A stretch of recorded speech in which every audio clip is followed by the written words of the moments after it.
अस्सलाम वालेकुम। मेरा नाम उस्मान अली ख़ान है और आप देख रहे हैं मेरा YouTube channel youth Migration Australia. तो गाइज़ आज की जो मेरी वीडियो है वो मोस्ट अवेटेड स्टेट के बारे में है, न्यू साउथ वेल्स के बारे में है, जिसको बहुत से लोग आरडीए के नाम से भी जानते हैं, लेकिन original name New South Wales है। उसके बारे में है, बहुत ज़्यादा इसके बारे में था कि ये कब खुलेगी। तो फाइनली न्यू साउथ वेल्स ने अपना इस साल का जो प्रोग्राम है ओपन कर दिया है। तो मैं इस वीडियो में कोशिश करूंगा कुछ क्रिटिकल पॉइंट डिस्कस करने के। न्यू नॉमिनेशन क्राइटेरिया उन्होंने अपना इंट्रोड्यूस किया है, वो क्या है, आपको ईयूआई सबमिट करते वक्त किन चीज़ों का ख्याल रखना है वो आपसे डिस्कस करूंगा। इसके अलावा क्राइटेरिया क्या होगा आप लोगों के साथ वो डिस्कस करूंगा। इस साल का क्राइटेरिया मतलब क्या होगा वो डिस्कस करूंगा। इसके अलावा मैं आप लोगों के साथ बात करूंगा कि कुछ न्यू टर्म आई हैं जिसको बेसिकली वो प्रायोरिटी सेक्टर बोल रहे हैं। एसओएल के बारे में बात करूंगा और आरडीए के बारे में बात करूंगा कि आरडीए 491 के आरडीए के बारे में बात करूंगा।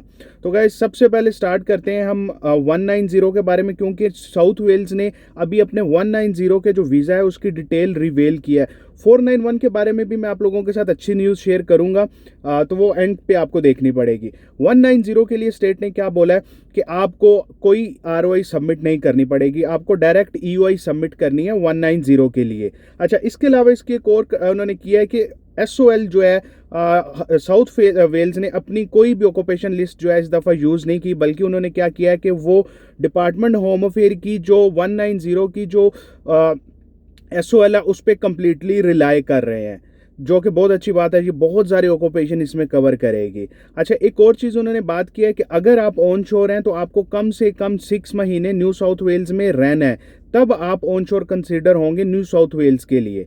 और अगर आप ऑफ शोर हैं तो डेफिनेटली बात है आप कम 6 मंथ से ऑफ शोर हों। ये इसलिए कि कुछ लोग ऐसे नहीं है कि ऑस्ट्रेलिया किसी और रीजन में तो वो 1 महीने से किसी दूसरे कंट्री में अपने आप को जाके ऑफशोर कंसिडर करें, तो नहीं, आपको कम से कम 6 महीने ऑफशोर रहना है तो आपका स्टेटस ऑफशोर का कंसिडर होगा।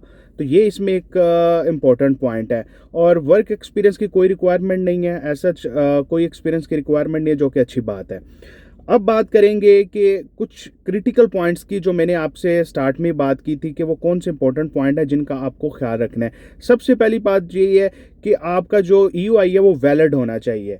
सेकंड चीज़ आपकी ये होगी कि आपकी जो ईयूआई है, अगर आपको इनविटेशन आ जाता है तो आप उसको मॉडिफाई नहीं कर सकेंगे। तो आपने बहुत ज़्यादा मेक श्योर ये चीज़ करनी है कि अपनी ईओआई फिल करते वक्त किसी किस्म की कोई मिस्टेक नहीं करनी, ताकि आपके पॉइंट्स जो हैं वो ज़्यादा क्लेम ना हो जाए, या ऐसे पॉइंट्स क्लेम मत करें जिसको आप एविडेंस से प्रूव ना कर सकें। तो ये बहुत इंपॉर्टेंट चीज़ है। इसका एक और चीज़ मैं आप लोगों से डिस्कस करूंगा अभी फर्दर जाके। अच्छा, तीसरा पॉइंट उन्होंने क्या बोला है कि अगर आप 190 लेना चाह रहे हैं तो आपने सिर्फ और सिर्फ 190 की ईयूआई डालनी है और सिर्फ न्यू साउथ वेल्स को सिलेक्ट करना है ईयूआई में। दूसरी स्टेट को सिलेक्ट नहीं करना। जैसे फॉर एग्जांपल आपने कोई जर्नल ईयूआई बनाई हुई है जिसमें आपने न्यू साउथ वेल्स, विक्टोरिया, क्वीनलैंड इन सब को सिलेक्ट किया हुआ है, तो वो ऐसी ईयूआई को कंसिडर नहीं करेंगे। तो आपको अलग से ईयूआई बनानी है और सिर्फ 190 को नॉमिनेट करना है और सिर्फ न्यू साउथ वेल्स को नॉमिनेट करना है, तब ही न्यू साउथ वेल्स जो है आपको कंसिडर करेगा। अच्छा, इसमें नेक्स्ट पॉइंट जो है डॉक्यूमेंटेशन की बात है कि अगेन वही बात कि जो चीज़ भी आप अपनी ईओआई में लिख रहे हैं आपके पास उसका प्रूफ होना चाहिए। अगर आप ऑफ शोर हैं, आपके पास कुछ बिल्स हों, अगर आप ऑन शोर हैं उसके पास आपके पास डिटेल चीज़ें हों, आपके पास एजुकेशन जो आप लिख रहे हैं, स्किल असेसमेंट जो आपके पास वैलिड स्किल असेसमेंट होनी चाहिए, इंग्लिश एग्जाम वैलिड होना चाहिए, ताकि आप अपने एक एक पॉइंट को प्रूफ कर सकें। साउथ वेल्स थोड़ा सा स्ट्रिक्ट है डॉक्यूमेंटेशन को लेके। फिफ्थ पॉइंट जो इसमें इंपॉर्टेंट है वो ये है कि जो एम्प्लॉयमेंट के बारे में है, कि अगर वो लोग जो अपना एम्प्लॉयमेंट भी क्लेम कर रहे हैं, अपना एक्सपीरियंस क्लेम कर रहे हैं और उसके पॉइंट क्लेम कर रहे हैं, तो आपके पास उसकी कंप्लीट डॉक्यूमेंटेशन होनी चाहिए। और साउथ वेल्स एक और चीज़ में बहुत ज़्यादा कंसर्न है कि जो आपकी जो असेसिंग बॉडीज़ हैं आपके पास वहाँ से स्किल असेसमेंट होनी चाहिए इस चीज़ की, आपके प्रोफेशनल ईयर की। फॉर एग्जाम्पल अगर आप ACS है या विटासिस है तो वो आपको एक डीम डेट देता है, तो आपने जो डीम डेट आपको आपकी स्किल असेसिंग बॉडी ने दी है वही डीम डेट आपने ईओआई लॉन्च करते वक्त डालनी है। तो ये एक साउथ वेल जो है इसके बारे में बहुत कंसर्न है। और अगर फॉर एग्जांपल आप इंजीनियर ऑफ ऑस्ट्रेलिया से करवा रहे हैं या किसी ऐसी बॉडी से करवा रहे हैं जो आपकी डेट मेंशन नहीं करके दे रही है, आपकी असेसिंग बॉडी आप पे डेट मेंशन नहीं करनी, तो इस सिनेरियो में आपने एक चीज़ ख्याल रखना है कि आपने स्टडी के बाद की शो करनी है, ठीक है, स्टडी से पहले की शो नहीं करनी। साउथ वेल्स जो है वो पोस्ट स्टडी को कंसिडर करेगा, बिफोर स्टडी आपके एक्सपीरियंस को बिल्कुल कंसिडर नहीं करेगा। अच्छा, इसके अलावा मैं आप लोगों के साथ बात करना चाह रहा हूँ कि इनविटेशन जो है उसका क्या सीक्वेंस होगी। साउथ वेल्स ने क्लियरली बोल दिया है कि हम किसी किस्म की कोई डेट नहीं दे रहे कि किस डेट को ये इनविटेशन हुआ करेंगे। हाँ, लेकिन एक चीज़ उन्होंने बोल दिया कि ये through out the year invitation चलेगा। गुड न्यूज़ ये है कि 190 का नेक्स्ट वीक से इन्विटेशन स्टार्ट होने वाला है, लेकिन कोई डेट्स नहीं है, मतलब कोई पैटर्न नहीं होगा कि इस डेट को हर मंथ जो है राउंड हुआ करेगा, तो इसका कोई पैटर्न नहीं है। अच्छा, मैं कुछ क्राइटेरिया की बात करूं कि आपकी ईओआई किन क्राइटेरिया पे पिक होगी। डेफिनेटली बात आपको पता है कि कोटा कम है तो कंपटीशन हाई थोड़ा सा हो चुका है। तो सिनेरियो में साउथ वेल्स ने अपनी वेबसाइट पे रिवील किया कि हम आपकी जो ईओआई है उसको सिलेक्ट करेंगे आपके इंग्लिश के पॉइंट पे, आपके एक्सपीरियंस के पॉइंट पे, आपके उसके अलावा क्या बोलते हैं, अगर आपका स्कोर ज़्यादा बन रही हो, हमें डिफरेंट फैक्टर्स की वजह से, एज की वजह से, क्वालिफिकेशन की वजह से, अगर आप हाई स्कोर हैं तो ये क्राइटेरिया ईओआई आपकी सिलेक्ट होने का। अच्छा, एक और चीज़ उन्होंने बोला है कि आपकी जो सबमिशन ऑफ डेट ईओआई है वो कोई अफेक्ट नहीं करेगी। अगर आप विक्टोरिया को कंपेयर करें तो विक्टोरिया ने बोला था कि उन्होंने तो आरओआई भी बोला था और पुरानी ईओआई उन्होंने फारिग कर दी थी, जो न्यू डेट दी थी उसके बाद ईओआई कंसिडर करेंगे। तो इस सिनेरियो में क्या कि आपकी जो ईओआई की डेट है वो अफेक्ट नहीं करेगी, चाहे आपके पास पुरानी ईओआई लेकिन वैलिड होनी चाहिए।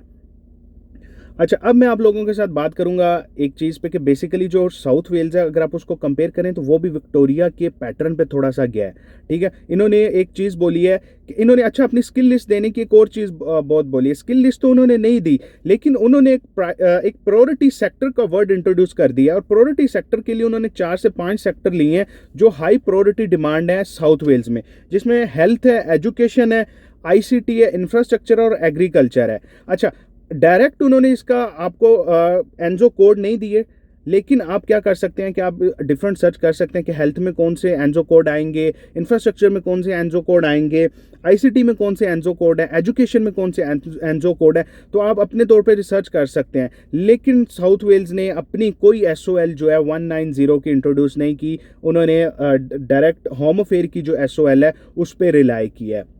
अच्छा, एक इम्पॉर्टेंट चीज़ मैं आप लोगों से बात करना चाह रहा हूँ उन लोगों के लिए जिनके पास लास्ट ईयर इनविटेशन आए थे और उन्होंने वीज़ा लॉन्च नहीं किया। समहाउ अगर किसी ने इनविटेशन वेस्ट कर दिया है तो आप लोग अपने आप को कंसिडर नहीं कर सकते, साउथ वेल्स आपको दोबारा कंसिडर नहीं करेगा। इधर आपके पॉइंट ईओआई में गलत थे, ठीक है, और आप वीज़ा नहीं लॉन्च किया, या इसके अलावा अगर आपको इनविटेशन आया था और आपने वीज़ा लॉन्च नहीं किया, तो इस सिनेरियो में साउथ वेल्स जो है आपको अब दोबारा कंसिडर नहीं करेगा।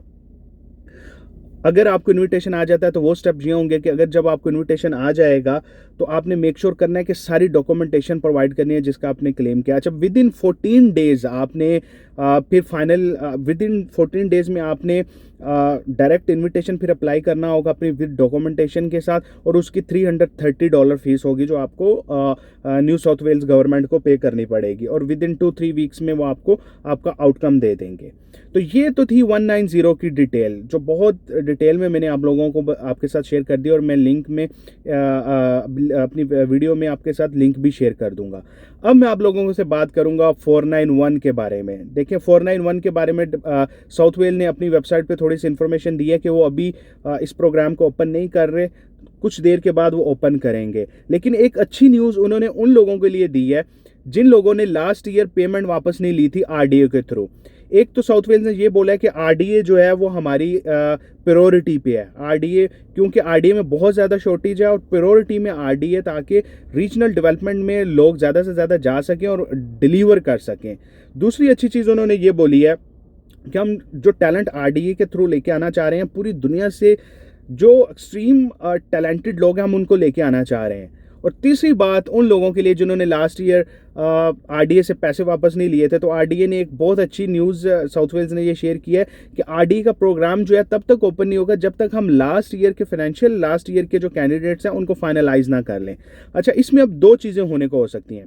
एक चीज़ ये हो सकती है कि आरडीए जो है लास्ट ईयर की ही जो रिक्वायरमेंट्स हैं उन्हीं के ऊपर आपको असेस करके नॉमिनेशन दे दे। या माइट पॉसिबल है आरडीए न्यू लोगों से तो एप्लीकेशन नहीं ले रहा, तो जितने भी आप लोग हैं 300 400 जिन लोगों की जिन्होंने फीस वापस नहीं ली थी, न्यू क्राइटेरिया पे जो कि न्यू लोगों के लिए भी वही एप्लीकेबल होगा, उस पे आपको असेस करें। लेकिन फिर भी आप जब तक न्यू एरिया से एप्लीकेशन नहीं आएंगी तो आपका जो स्कोर है, बहुत ऐसे बच्चे होंगे जिनका स्कोर कोई बहुत ज़्यादा नहीं होगा। आप लोगों को पॉजिटिव रहना चाहिए। आरडीए उम्मीद है कि अगर आरडीए हाई स्कोर पे जाना चाहती तो आरडीए अभी ही ओपन हो जाता, लेकिन उन्होंने क्या कहा है कि जो लास्ट ईयर के कैंडिडेट हैं हम उनको फर्स्ट अकोमोडेट करेंगे। तो इसका मतलब यह है कि वो सब लोग जिनके पैसे आरडीए में पड़े हुए हैं उन लोगों को आरडीए उम्मीद है कि पॉजिटिव आउटकम देगी, और आप लोगों को पॉजिटिव ही रहना चाहिए।